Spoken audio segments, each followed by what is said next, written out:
Let's begin to consider what makes a good landing page, as this is critical to understand.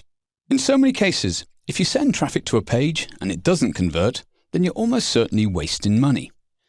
In order to make a judgment on the type of page you should send people to, you should think about how best to serve the searcher. Let me explain. AdWords master Brad Geddes says we should think in terms of 4 main types of keywords. The first one's explicit, somebody looking for a plumber, a chiropractor, or about computer memory. Next we have problems, like how can I speed up a computer, or how can I unblock a drain? Then we have symptoms, like blocked drain, or bad back. We also have another category, which is product names or part numbers, such as MacBook Pro or NVIDIA Shield device. As you can see, you would look to treat where a person lands once they click the ad, i.e. your landing page, differently based on the different types of queries. Sometimes you may just give a little information, or other times you may look to go for the sale. Once you have some idea of the different types of keywords your searchers may enter, the next job is to look where they land. Your landing page should have one outcome. I learned this from marketing pro Sean McFeet back in 2000. Ask yourself, what is your most wanted response, MWR?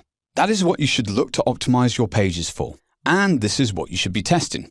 Here are a few examples to get you thinking. Do you want somebody to opt into a newsletter? Or do you want them to fill out an inquiry form? Or do you want them to purchase? Or maybe you want them to simply gather information, possibly with a view that you're going to remarket to them later on. Once you know your MWR, you can work out how much you'd pay in marketing costs for each person that takes that action, knowing, for instance, that you convert 1 in 4 of every lead you generate. When it comes to designing the pages themselves, the best tip I can give is this. Make it easy for the person to achieve your most wanted response. Compare how the page looks on a desktop and on a mobile. This is so important.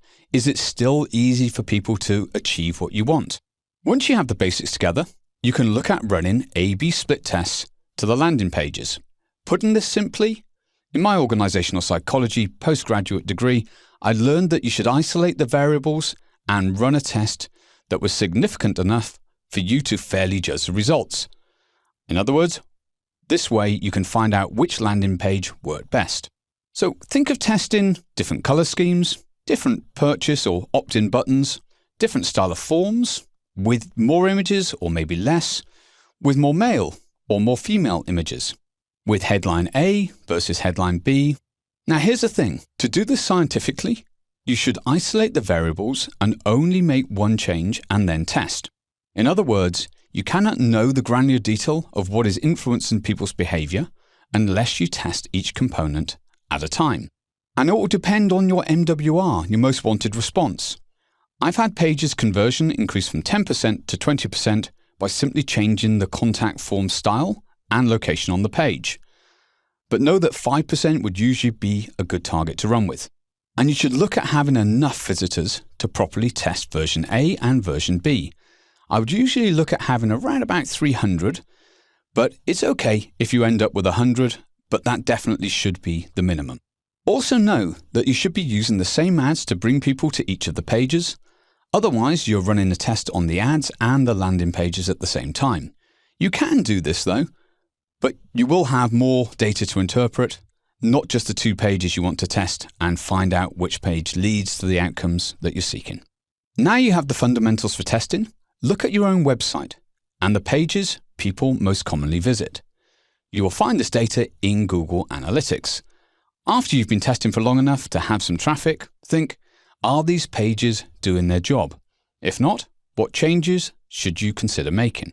Always be testing and ask yourself, what could you be doing to improve your campaigns and get more bang for your buck?